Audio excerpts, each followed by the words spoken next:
Cette parole extraordinaire de Jésus en Jean 12, versets 23 et 24. Jésus leur répondit, « L'heure où le Fils de l'homme va être élevé dans sa gloire est venue. En vérité, je vous le dis, si le grain de blé tombé en terre ne meurt pas, il reste seul. Mais s'il meurt, il porte beaucoup de fruits. » Il est évident que Jésus, en mourant et en ressuscitant, portera beaucoup plus de fruits que s'il était resté en vie parmi eux. Tout comme nous, si nous mourons à nous-mêmes, nous portons beaucoup plus de fruits. Mais je vais aller dans une autre image aujourd'hui. Si le grain de blé tombé en terre ne meurt pas, il reste seul. Mais s'il meurt, il porte beaucoup de fruits.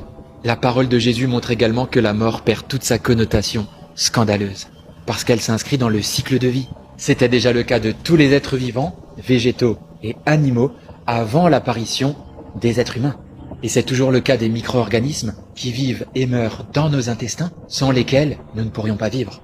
Alors si dans le cycle de la vie, nous pouvons dire que la mort est le partenaire naturel de la vie, eh bien de même en ce qui concerne les rachetés, ceux qui ont accepté Christ comme sauveur, c'est aussi par elle, par la mort, que nous accédons ensuite à la vie éternelle par la rédemption et la résurrection.